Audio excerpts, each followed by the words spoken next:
Добар ден, почитувани, ова е најновата Телма амбуланта. И порано родителите беа многу вознемирени кога нивното дете ќе качеше температура, но откако новиот коронавирус влезе во нашите животи и најмал знак за покачена температура најчесто предизвикува паника.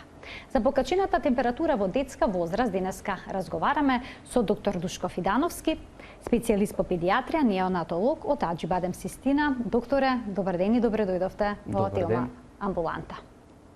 Во време на пандемија со COVID-19, кога детето ќе качи температура, тоа е еден вистински кошмар за целото семејство, еден огромен стрес. Дали ако топломерот покаже температура над 37 целзиусови степени, треба се вклучи алармот кај родителите дека може би се работи за инфекција со SARS-CoV-2, односно со новиот коронавирус? Температура е симптоми на болест, посебно на инфекција, значи 99% од инфекциите, да речам, кај децата, еден од првите знаци е температурата. За жал, еден од најчестите симптоми кај новиот коронавирус е исто така температурата, меѓутоа не е единствен. Било која температура, посебно што трае неколку, да речам, часа на почетокот на како прв знак на болеста, на некаква болест, не мора веднаш да значи дека се работи за ова од кое што ние сега сите се плашиме, значи новиот коронавирус. Така да секако дека не треба веднаш да се крева паника, бидејќи и сега во летниот период, не само оваа година кога сме во фаза на епидемијата од коронавирусот, туку и претходните години во текот на летните месеци сме имале инфекции кои што оделе со температура. Так. Што не е невообичаено, значи кај децата, може би кај возрастен, може би кај возрастен да добие усред лето температура, веднаш би се помислило или најверојатно е овој тип на инфекција, овој вирус нов, нели? Меѓутоа кај децата не е нешто невообичаено да и во текот на летото, посебно лета како што ги има последните години кога се влажни, кога има со многу врнежи, вирусите и бактериите, тоа е многу добро поднебје за да се размножуваат и да ги напаѓаат децата. Така да не е нешто невообичаено да се појави температура кај дете. Доколку детето има покачена температура и растечен нос или пак болка во грлото, при тој и поврати, така. Дали е потребно родителите веднаш да направат крвна слика, бидејќи велат дека постојат одредени параметри во лабораториската анализа кои што би можеле да укажат на инфекција со новиот коронавирус, покачено ЦРП, намалени леукоцити, лимфоцити, има ли вистина во тоа? Она што е основно кај фебрилноста и испитувањата кои треба да се направат, треба секако да се направат дополнителни испитувања за да се, велиме ние, диференцира состојбата, да се види за што се работи, за каков тип на инфекција, дали е вирусна, дали е бактериска. Секако треба да се почека. Значи да не се брза веднаш после температура од неколку часа да се оди на лекар, посебно ако нема некакви други симптоми на болест. Значи само ако е температура, тогаш навистина може да дојде во предвид голем број на инфекции во детската возраст започнуваат само со температура, па потоа после неколку часа се појавуваат и некои други симптоми кои ги разјаснуваат, да речам, работите за што се работи. По однос, ако ме прашувате за лабораториските испитувања и температурата, ние секогаш даваме совет да лабораториските исследувања се направат барем после 12 до 24 часа од почетокот на знаците на болеста. Во овој случај е инфекцијата. Така да, треба да се направи дополнителни испитувања. Кај нас некој стандарден, да речам, пул на испитувања кои ги правиме кај фебрилно дете се крвна слика. Секогаш правиме преглед на урина, биохемиски преглед на урина, не уринокултура, значи не бактериолошко, микробиолошко исследување, туку обичен преглед на урината биохемиски и многу често взимаме и брисеви од грло и од нос. Тоа е некој, да речам, пул на испитување кои добро би било да се направат за да се потполни клиничката слика, односно да се пополни мозаикот со сите елементи за да знаеме точно на што се работи и дали треба да даваме лекови и какви лекови треба да се дадат. Кога сме кај крвната слика, добро беше прашањето ваше по однос на тоа дали има некои параметри кои упатуваат на каков тип на заболување се работи. Да, тоа е така. Обично вирусните инфекции се манифестираат со нормален број на леукоцити, значи немаме зголемување на оние бели крвни зрнца. Истото се случува или умерено, лесно покачување на леукоцитите настанува, истото се случува и кај новиот коронавирус. Значи леукоцитите може да бидат нормални, лесно зголемени, дури да бидат и намалени, значи да бидат на долна граница на нормала. Има еден дел од леукоцитите кои спаѓа во групата на леукоцити, се викаат лимфоцити. За лимфоцитите е карактеристично кај коронавирусот дека тие се исто така намалени. Се знае колкав треба да биде процентот на лимфоцити од вкупниот број на леукоцити да отпаѓа, да припаѓа на лимфоцитите. Тој сооднос меѓу тие лимфоцити и другите типови на бели крвни зрнца е намален по однос на лимфоцитите. Значи лимфоцитите се намалуваат заедно со вкупниот број на леукоцити и тоа е една од карактеристиките на новиот коронавирус. Многу често заедно со крвната слика, кај бактериските инфекции пак работите се обратни. Така. Значи леукоцитите се најчесто зголемуваат и тоа не малку, него се зголемуваат доста, за да имаме таква некаква реакција на сите овие параметри во крвната слика, затоа е потребно да поминат неколку часа од почетокот на болеста, за да овие, да речам, параметри или показатели на инфламацијата изреагираат. Исто така станува збор и за уште еден инфламаторен маркер кој најчесто го следиме, тоа е тоа CRP, кој веќе многумина го знаат и го бараат веднаш да го направат. И знаат обично дека за вирусна инфекција е ниско. Ете така, добро кажавте. Да, еве вие сте научиле лекцијата, со тоа да CRP-то, ако важи за крвната слика 12 до 24 часа да се почека, за CRP-то треба барем 48 часа да се почека за да биде реален, бидејќи тој, кога имаме бактериска инфекција каде што обично CRP-то е високо, му треба малку повеќе време за да порасне. Значи ние можеме почнала температурата денеска пред неколку часа да направиме CRP кој ќе биде нормално.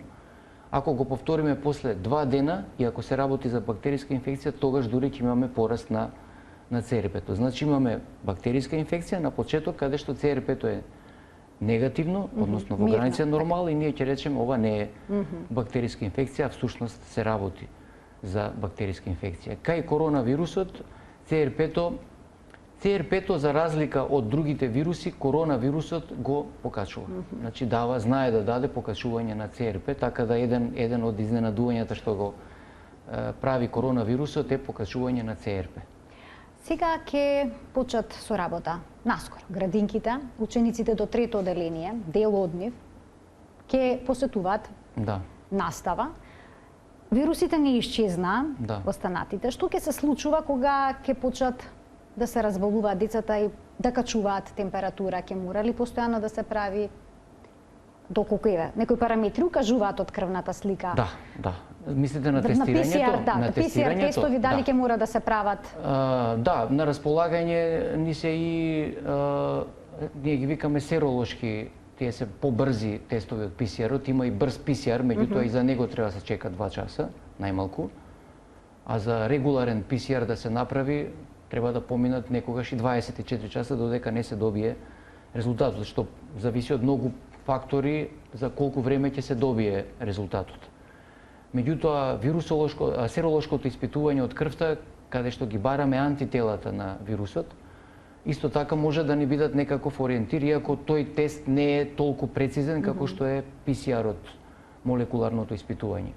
Меѓутоа, пред да се решиме за таков тип на тестирање, треба да земеме една добра анамнеза, да се распрашаме дали имало некаков дополнителен ризик за да се појави коронавирусот, да речеме присуство на повеќе луѓе, престој во затворени простори или некој кој што сме разбрале дека откако сме биле во контакт со него се разболел или станал позитивен, развил симптоми, значи треба малку да ја расчепкаме историјата, анамнезата да ја расчепкаме и да ги направиме повторно овие основни лабораториски испитувања, оваа крвна слика и ова CRP која го спомнавме, за да се ориентираме и да видиме кои се знаците други клиничките симптоми, дали покрај температурата имаме и нешто друго. Кај децата, например, за разлика од возрастните, каде што најчесто се манифестира со респираторни симптоми коронавирусот, кај децата знае да даде и симптоми од страната на дигестивниот тракт, значи повраќање, Стомачни проблеми. диареја, стомачни проблеми да даде.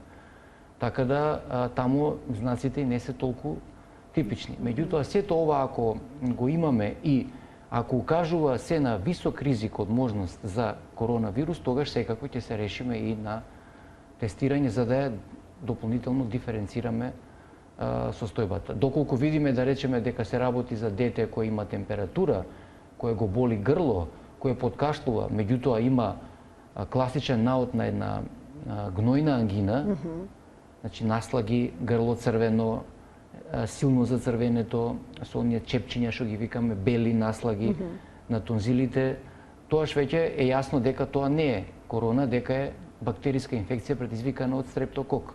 Тука, по мене, нема потреба да се прават тестирања непотребно. Значи, имам начини да се работите диференцираат пред да се решиме да тестираме. Значи, нема да ги тестираме во секој случај, во никој случај, сите деца и постојано што ќе доаѓаат со температура. Како и да не очекува период. Правиме триажа, значи така, една пред да се решиме за тестирање. Не очекува период со бројни предизвици. Интересен период така. очекува. И сега велат дека покачената температура не е непријател на детето, туку напротив е корисна. Колку тоа чудно да ни звучи нам родителите. Зошто велат дека е корисна? Што се случува со организмот во тој момент? Дали таа е индикатор дека всушност имунолошкиот систем е активен? Да, дефинитивно да. Значи се работи за една состојба во која што организмот ги вклучува своите одбранбени сили во борбата против тој што не нападнал, значи вирусот или бактеријата. Сите овие симптоми што ги имаме ние, пред се температурата, е знак дека организмот се бори. И затоа ние велиме, добро е да има температура, па добро е да има висока температура. Колку е повисока температурата, му се создаваат понепријатни услови на предизвикувачот на инфекцијата да опстане. Така да ние со тоа што даваме веднаш антипиретици, односно средства кои ја обараат температурата, на некој начин му ја рушиме одбранбената стратегија на организмот. Тоа значи и не правиме треба лошо. веднаш да се симнува температурата. И не треба секоја температура да се симнува. До кој степен да не симнуваме? Секогаш велиме дека до 38,5 треба да се толерира температура. Да не разладуваме?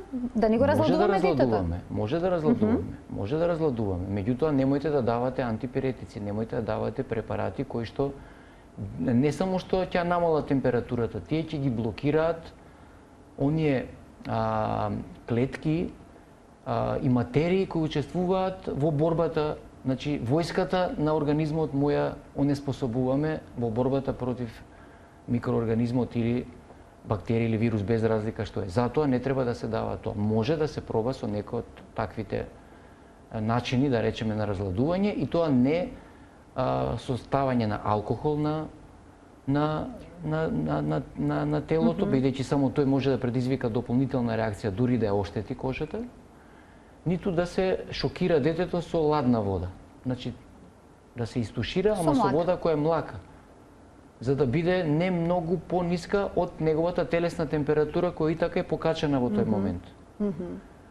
Значи, да направиме за да сепак да го разладиме, меѓутоа не толку многу за да доведеме во ситуација да детето се шокира или нагло, вештачки да му е намалиме температурата и на тој начин да му создадеме услови на микроорганизмот да продолжи да си ја врши својата работа, односно да го напаѓа организмот. А дали е опасно ако температурата нагло ја намалиме? Па тоа е тоа, значи наглото намалување на фраз, на фебрилни конвулзии, родителите знам се плашат. Што ме прашувате, фебрилните конвулзии ако постои предиспозиција, значи деца не добиваат сите грчеви фебрилни конвулзии што ги викаме ние. Тоа е само еден мал процент од децата кои имаат некаква предиспозиција вродена.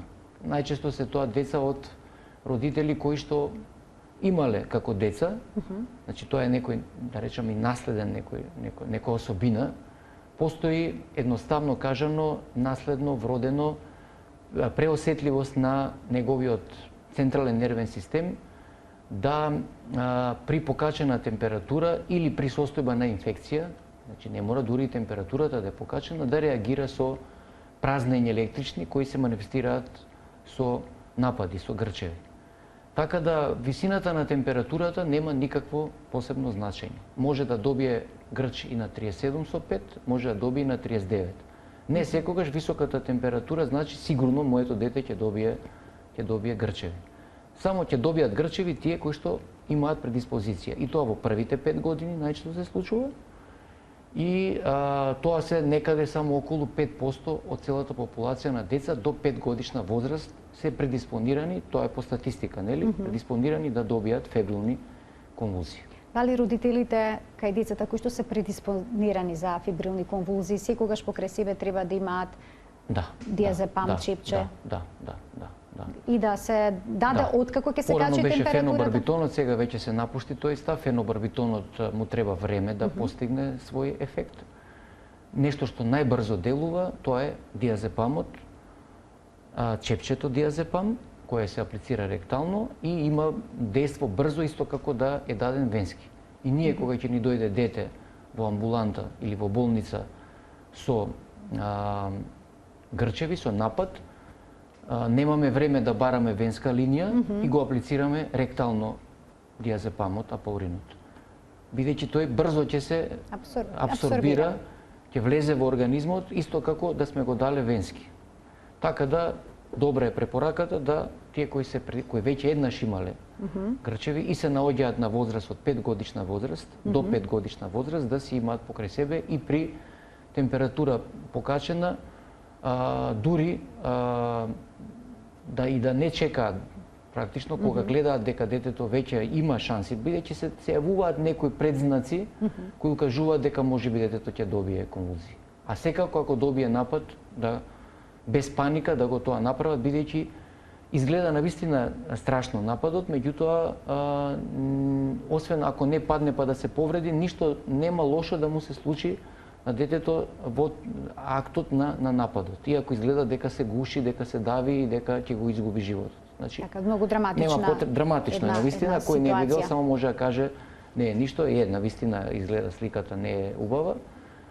Меѓутоа смирено да се аплицира на чепче диазепам и со тоа да речеме се завршил голем дел од работата, бидејќи тоа ние ќе го направиме кога ќе дојде во болница. Родителите читајки за фебрилните конвулзии понекогаш кога нивното дете ќе качи висока температура на 38,5 39, иако никогаш претходно немало ваков проблем, се одлучуваат превентивно да дадат чепче диазепам. Што велите за таа практика? Не, никако. Никако? Превентивно давање не, нема потреба. Нема потреба. Нема да се спречи со тоа нападот. Ќе се појави тој понатаму, бидејќи диазепамот има многу кратко дејство. Значи тој делува брзо, промптно и го решава проблемот во наредниот, да речем, саат или два. После тоа, кога ќе продолжи температурата и понатаму, неговото дејство ќе исчезне, тој има краток велимен полуживот, брзо се елиминира од организмот и ќе се создадат повторно услови, така да ако треба да добие напад, ќе добие. Значи, ние со диазепам не можеме да превенираме. Има други лекови, ама тоа треба се дадат по препорака на лекар, ако се констатира дека детето има склоност кон такво нешто или се работи. Најчесто фебрилните конвулзии не се повторуваат. Ако се повторуваат повеќе пати, посебно ако се појавуваат без температура, тоа веќе не се фебрилни конвулзии. Се работи за него се работи за некакво друго невролошко заболување кое бара поинаков третман. Доктор Фидановски, дали симнувањето на температурата се разликува кај поголемите деца и кај бебињата? Што значи за бебе температура од 38 степени? Дали е висока? Еве, во првите 3 месеци, доколку бебето качи таква температура? Па карактеристично за новородените, да речеме, во текот на првиот месец и во првите 2-3 месеца е тоа што многу често кај нив инфекциите не се манифестираат со температура. Значи, тие може да бидат многу болни, а да немаат температура.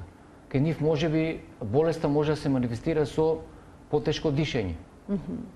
Да се работи за бактериска инфекција, не на белите дробови, или за вирусна инфекција, меѓутоа првиот единствен знак да биде забрзаното дишење и забрзаната срцева работа. Сакам да кажам дека температурата не е многу симптом карактеристичен за инфекциите кај новородените и кај помалите деца во првите 2-3 месеци. Веќе потоа, после 6-месечна возраст, најчесто инфекциите се манифестираат со температура. А температурата дали се јавува кај помало дете или се јавува кај поголемо дете е исто само можеби поинаку да се на некој начин манифестира, односно да се одразува на општата состојба кај детето. Полесно ќе ја поднесе, да речеме, температурата поголемото дете отколку помалото. Посебно доенчињата во првата година, кои се нисхрана само со млеко или само цицаат, да речеме, или пијат формула, тие ќе престанат да јадат, а бидејќи млекото им е единствената храна, можат многу полесно да дехидрираат. Тоа е разликата со возрастните кои сепак ќе се најде начин да му се нешто даде, да внесе нешто, некоја течност, значи ќе се натера полесно отколку помалото дете да на некој начин се бори. Едно од работите што треба да се направат при температура, инаку е кога веќе сме кај тоа што треба да направиме, не веднаш да трчаме на лекар, него треба нешто и ние дома да направиме, родителите мислам да направат, тоа е да му дадат да пробат да го, освен да го оладат и да го рехидрираат. Значи да му дадат да пие течности. Не да му даваат да јаде, бидејќи нема да јаде сигурно, него да пробаат да му дадат било каква течност. Ако ништо друго, вода да се напие. Најдобро е оние електролити што ги имаме, што ги со страшен вкус кој што обично ги одбиваат. Добро, одбиват. сега има и со подобар вкус има електролити. еден, да, кој што е прифатлив. Да. Има така да можат и такви, сега веќе не се сите страшни и можат и тоа да го направат. Додека чекаат да помине тој период за да малку се расчистат работите, за да на лекарот му биде полесно да се ориентира и да даде соодветна терапија, не за да му биде полесно да не работи, него за да може да даде соодветен совет што треба да се направи, за што се работи, да постави полесна дијагноза и да каже каква терапија треба да се превземе. А како правилно се мери температура кај дете и каков топломер да користиме? Дали живиниот термометар и понатаму е најпрецизен? Живините термометри се исфрлени веќе, оние класични живини термометри што ги имавме, заради штетноста на живата. Постојат сега така наречени дигитални контактни и безконтактни топломери кои што обично почесто ги користиме. Значи може да се користи и едниот и другиот, само треба правилно да се измери температурата. Кај безконтактните, оние што се мери температура на кожата, обично на челото, треба да се знае дека каде треба да се насочи снопот на светло, колкаво треба да биде растојанието од кожата и треба да биде мерењето во една точка, барем одреден број на секунди, бидејќи ако имаме мрдање, движење, нема да измери точно. Значи, сите овие параметри треба да се задоволат за да имаме валидно измерена температура. Тоа е проблемот со тие безконтактните. Така. Затоа, велам ја, по прецизно и поточно ќе измериме температура со контактен топломер кој што е дигитален, кој што за пократко време, порано живините ги чекавме најмалку 5 минути за да покажат да покажат температурата, бидејќи таа споро нели се покачуваше живата како се зголемуваше температурата, така се шири, покачуваше, така, се шири практично таа низ она цевче што е таму и покажува колку степени. А дигиталниот работи на поинаков принцип и за кратко време, за 30 секунди до 1 минута ќе измери температурата, така да ги препорачувам, ако веќе зборуваме што препорачувам, тоа се овие дигитални контактни. Така. Добри се и безконтактните и добро може да се измери, само да се знае, значи на кој начин да се прочитаат упатството таму. Под пазувите може би е најдобро? Да, под пазови е најдобро. Не препорачувам ректално мерење на температура, затоа што прво можеме да го повредиме детето, второ таа температура е повисока температура, тоа е централна, велиме, не е периферна температура, таа централна температура во внатрешноста на организмот, што ќе измериме со ректално мерење, е за пола до 1 степен може да биде и повисока отколку оваа на површината од кожата. Доктор Фидановски, тука ќе погледнеме еден блок реклами, а веднаш потоа продолжуваме со денешниот разговор. Продолжува денешниот разговор со доктор Душко Фидановски, специјалист педијатар неонатолог од Аџибадем Систина, кој дава појаснувања за покачената температура во детска возраст. Докторе, што представува висока температура кај дете? Висока температура и медицински по дефиниција е температура над 38,5, значи 39 и повисока температура. Тоа е она што е висока температура. Се што е под 38,5, посебно под 38, значи меѓу 37 и 38, велиме ние детето е субфебрилно. Значи има ниска температура. Температура меѓу 37,2-3, која можеме да ја сметаме дури и за нормална температура, посебно кај бебињата, кај помалите, кај новородените и кај доенчињата во првите месеци. Значи од 37,3 па до 38 е ниска температура. Над 38 веќе температурата е умерено висока, а на 38,5, 39 и нагоре веќе се работи за висока температура. Родителите се плашат ако нивното дете качи 40 целзиусови степени телесна температура, дека може да се оштети мозочето. Така. Дали е оправдан тој страв? Па не само мозокот, значи таа толку висока температура која трае долго време, навистина може да доведе до засегање на организмот во целост, нели? И на централниот нервен систем. Секако, меѓутоа не посебно на мозокот. Такви температури веќе треба да се, значи висока температура која трае неколку часа и не спаѓа или подолго време, веќе е еден од алармантните знаци која веќе зборуваме што е она што треба да се побара лекарска помош. Тоа е таква висока температура над 39, значи до 40, пропратена со општа лоша состојба, значи детето е малаксало, помалку контактибилно, пропратено е ова со повраќање, со знаци за дехидрација, значи веќе една шокова, да речем, состојба, тоа се веќе знаци кои што кажуваат дека мора да се побара лекарска помош. Само температура и дете кое е во релативно добра општа состојба, не повраќа и можеме малку да му дадеме и некаква течност, па дури и храна, тоа не треба да биде алармантно за родителите. И секако температура покрај овие симптоми кои што ги кажав, пропратена и со, да речеме, потешко дишење, со една вознемиреност, исто така спаѓа во групата на знаци кои треба да укажат на аларм и дека треба да се побара што побрзо лекарска помош. Доколку детето има долго време висока температура, но не се наоѓа во ваква општа состојба, понекогаш родителите инсистираат тоа да прими инфузија и сметаат дека на таков начин ќе се реши проблемот. Дали инфузијата ја намалува температурата? Да, во право сте, обично тоа го бараат. Родителите сметајќи дека ако добие инфузија ќе му падне температурата. Ние имаме навистина се убедуваме на тоа прашање и им кажуваме дека тоа нема да се случи, дека и покрај инфузијата можеме само да го непотребно истравматизираме детето, треба да се боцне, нели, да се вклучи венска линија, а тоа е голема травма за детето, треба да се има добра причина за да се направи тоа. Значи да му се даде инфузија.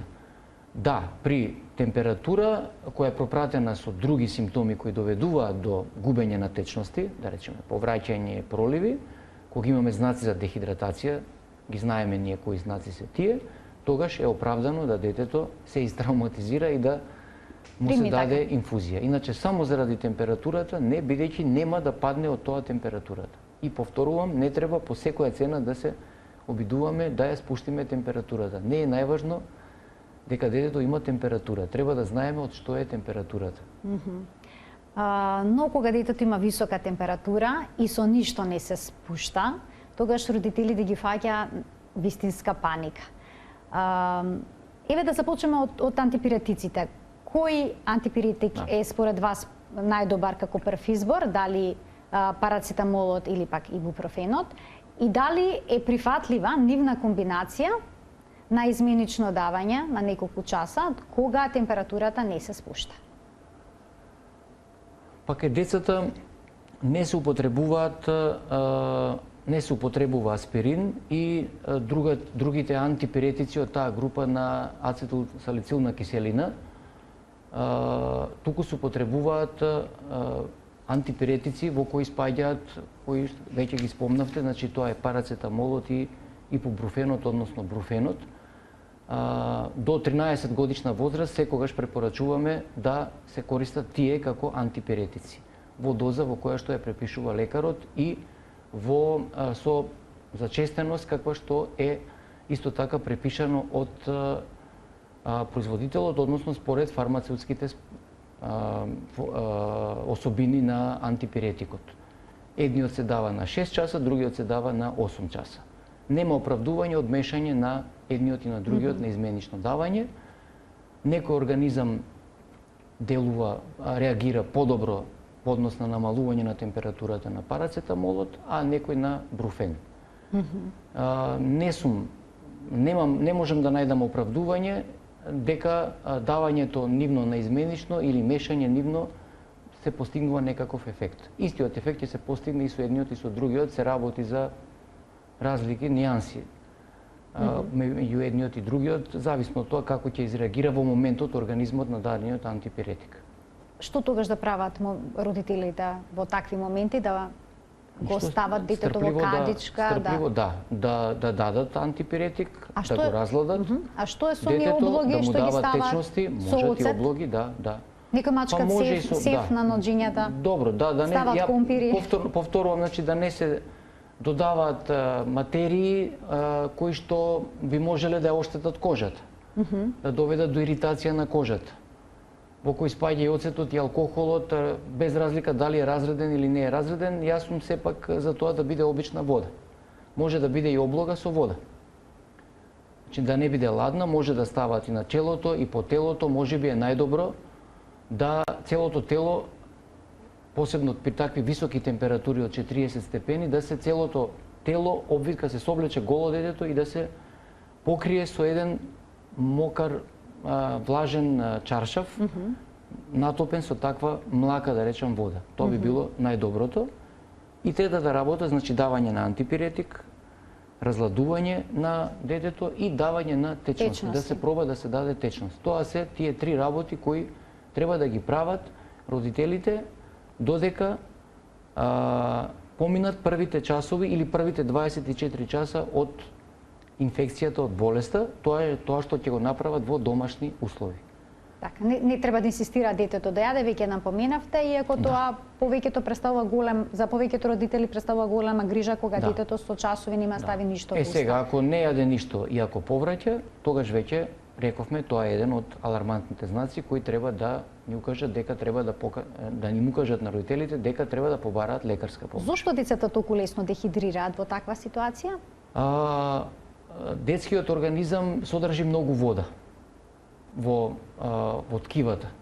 Така да посебно малку по обезните деца, значи тие што имаат малку повеќе тежина од колку што треба, имаат повеќе и масно ткиво, така да повеќе и содржат вода, така да во вакви ситуации многу лесно ја губат таа вода која содржи организмот, телото во себе, и затоа тие многу полесно дехидрираат отколку возрастните. Инаку, дури можам да кажам од мојата досегашна лекарска пракса, дека сум гледал деца кои што имаат цел ден повраќање или цел ден имаат диареја, па се наоѓаат во многу подобра состојба отколку еден возрасен кој што ќе поврати еднаш или ќе има неколку течни столици, да речам, се наоѓаат во многу потешка општа состојба отколку дете кое цел ден повраќало има диареја. Така да не се толку нежни децата како што тоа на прв поглед не изгледа. Зошто некогаш се случува посимнувањето на температурата, кај децата да се јави исип на кожата? Најчесто е поврзано со причинителот на болеста и тогаш сме повеќе сигурни дека се работи за вирусна инфекција. Голем број од вирусите, има и некои кои така и се нарекуваат тие тродневни грозници што ги викаме ние, предизвикани од една група на вируси, кои типично за нив е да температурата трае 2-3 дена, третиот ден паѓа температурата, веќе после тоа се појавува осип по кожата, кој трае 2-3 дена и се завршува целата работа. Кога ова ќе ми го кажат родителите, ја им кажувам, не се грижете, ова е дефинитивно вирусна инфекција, ова што ми го кажавте е доволно да не треба ништо понатаму да правите, тоа е последната етапа од еволуцијата на болеста кај вашето дете и се ќе биде во ред. Така да голем број од вируси се на тој начин клиничката слика се манифестира со појава на осип во тек на температурата или по паѓањето на температурата. Зошто понекогаш и во устата се јавува, дали се работи за ист проблем? Да, зависи од типот на причинителот, значи од типот на вирусот. Како да е вирусна, се работи за вирусна инфекција? Најчесто се работи за вирусна инфекција. Има и бактериски инфекции кои што даваат осипи по кожата. Да речеме стрептококот, сега е моментот кога веќе зборуваме за тоа, може да даде покрај температура и осип по кожата. Меѓутоа најчесто вирусите се тие кои што, меѓутоа Треба да се знае каков е осипот, да се види каде е токму ова што прашавте, точно кои места од телото се зафатени. Каков е изгледот на осипот? Дали има некои делови од телото што се чисти? Дали е повеќе сконцентриран на телото, на екстремитетите, или се наоѓа промените и во косата? Значи, според тоа ќе се ориентираме за какво заболување се работи, меѓутоа најчесто вирусните инфекции одат со осип. Често децата имаат само покачена температура и никакви други симптоми. Лекарите велат, односно родителите велат, не ни е јасно од каде сега доаѓа оваа температура. Да. Кога детето има нејасна температура, Так. значи кога не се знае причината, дали постои сомнеш дека се работи за некоја инфекција со бубрезите? Да.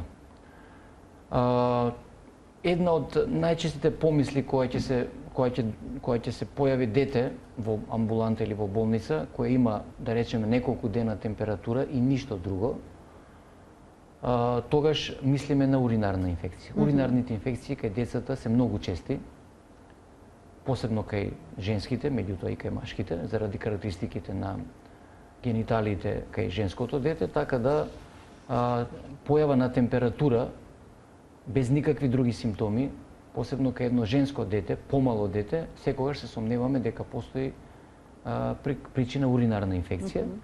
И тогаш задолжително покрај овие испитувања што ги спомнав е прегледот на урината.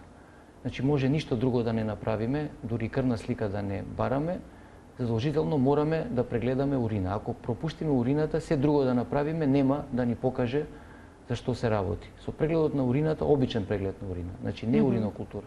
Зашто за уринокултура треба да чекаме 48 часа. За да се изолира некоја бактерија. Микробиолошка анализа на урината. Чиста биохемиска анализа која може да се направи за 15 минути. Таму има промени некои во урината кои нормално ги нема, присуство на леукоцити и така натаму, кои ни укажуваат доволно е некојаш дури да ја видиме со голо око урината како изгледа. Значи не мора да правиме и лабораторија. Има типичен изглед на урина кај дете кој има уринарна инфекција. Тоа е заматена урина, значи нема значење бојата. Важно кога ќе ја видиме се гледа дека таа е матна, не е бистра. Тоа е веќе знак дека најверојатно се работи за уринарна инфекција. Со биохемиска анализа на таква урина и наод на некои елементи кои ги гледаме таму, поставуваме веќе дијагноза дека е ова уринарна инфекција. Понатаму можеме да одиме на испитување на бактериолошко на урината за да видиме кој е причинителот, меѓутоа секогаш кога ќе добиеме наод во урина позитивен, велиме ние, кој води во прилог на уринарна инфекција, веднаш може да се отпочне со антибиотска терапија. Тука веќе нема дилема, бидејќи ако нешто не смее да се пропушти кај децата, има неколку работи што можат да се пропуштат, а не смеат, меѓу нив спаѓа и уринарната инфекција. Бидејќи секоја уринарна инфекција несоодветно лекувана може да доведе до оштетување на бубрезите. Остава лузнина на бубрезите. Докторе, колку пати во годината е нормално децата да бидат болни и зошто некои педиатри велат дека е потребно децата во првите години од животот да се разболуваат за да се активира и зајакне имунитетот? Нормално е се вели да добијат некаква посериозна инфекција, не зборувам да речеме, не знам, нос да се растече или да подкашлува, туку да биде со температура неколку дневна проследена и со други симптоми на инфекција, во просек 4 пати годишно. Тоа е некаков просек кој што е очекуван, да речеме, и тоа не е пречесто, може не да биде и 5-6 пати, може да биде и 2 пати, зависи од тоа дали се работи за дете кое повеќе се меша со други деца или дете кое што, да речеме, не оди во градинка, ако зборуваме за предшколска возраст, овие кои одат на училиште секако дека има контакти, така да бројот на инфекциите во текот на една година просечно е некаде околу 4-5 до 6 инфекции, значи е очекувано да детето има и тоа е нормално. Велиме дека инфекциите е нормално да ги има, бидејќи се работи за еден имунолошки систем кој што се развива, кој што се уште не е созрян, кој не е дефиниран, кој допрва го осознава околниот свет и создава некаков имунитет. Така да нормално е децата да се разболуваат повеќе отколку што се разболуваат возрастните. Дури, пак се враќам сега на новиот коронавирус, една од причините зошто децата помалку заболуваат и се позитивни на коронавирус е токму ради тоа што тие се повеќе изложени на вирусни инфекции и бактериски инфекции отколку во текот на годината, отколку што се возрастните. На тој начин, со тоа што се создава тие антитела и други клетки против овие вирусни инфекции вообичаени, тие антитела се смета дека може да делуваат и вкрстено, односно да ги бранат од коронавирусот. Значи има една таква теорија дека постои вкрстена реакција помеѓу антителата создадени против друг вирус да делуваат и на коронавирусот, да речеме познатиот респираторен синцицијален вирус и другата група на алфа коронавируси. Новиот коронавирус паѓа во групата на бета коронавируси. Алфа коронавирусите ги предизвикуваат обичните настинки. Антителата против тие коронавируси може би не комплетно, меѓутоа делумно ги заштитуваат, се активираат и успеваат на некој начин да го компензираат ударот на коронавирусот. Значи тоа е една од хипотезите кои што се врти зошто кај децата има помалку болни од коронавирус. Така, сега како е со пациенти со оглед на тоа дека не одат во градинки, па на дистанца се колку толку? Да. Сега имавме еден период невообичаено на деца кои што не се разболуваат толку многу, бидејќи причината, нели, мешањето, живеењето во затворен простор повеќе во школите и во училиштата и во градинките, така да имавме навистина помал број на деца со инфекции. Сега ќе видиме што ќе се случи откако ќе се отворат. Очекуваме секако дека бројот на инфекции ќе се зголеми. Ќе видиме што ќе се случува со короната. Значи никој не може да предвиди. Една од работите што ги научивме за овој вирус е дека е тотално непредвидлив. Непредвидлив, така. Инаку отворена е нова педиатриска болница Аџибаде. Систина со што се располага болницата? Ние всушност отворивме еден нов дел. Тоа е амбулантско-поликлинички диагностички дел, кој што го издвоивме надвор од досегашниот дел на клиничката болница Аџибадем Систина. Тоа е новиот дел каде што се наоѓа, значи, педиатрискиот ургентен центар, педиатриските поликлиники и диагностичките кабинети од сите специјалности и области на педиатријата, кој досега беше во склоп на болницата, сега го издвоивме надвор од болницата, го проширивме, го надградивме, така да тој дел е наменет за децата кои што имаат потреба за некаква консултација или имаат потреба од ургентен третман во нашата болница. Тоа е тој нов дел.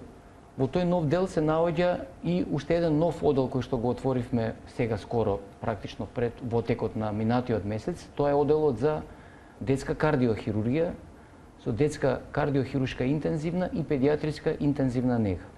Тоа се новите делови во нашата болница. Другите делови кои што веќе постоева, тоа е стационарниот дел, тука е педиатрискиот стационар, тука е неонаталната интензивна нега и неонатологија, остануваат во стариот дел на болницата, така да заедно со овој новиот дел веќе формиравме всушност една институција од интегрален кој може да пружи интегрално згружување на децата и еден мултидисциплинарен пристап во решавањето на проблемите со карактеристики на една педиатриска болница, може да се каже дефинитивно, бидејќи веќе ги покриваме сите области, сите субспецијалности на педиатрата и од диагностички и од тераписки аспект. Така. И што е многу важно, оној нов дел кој што отворен, внатрешноста за децата не предизвикува стрес, бидејќи изгледа како една убава игротека. Да, имавте прилика и од вашата телевизија да дојдете да видите, тоа е навистина направена една вселенска приказна, да ја наречам, каде што делува и едукативно за децата, да научат, нели, околу Вселената, околу планетите, нивните имиња и да на некој начин додека траат некои процедури кои не се многу пријатни, да им се одвлече вниманието,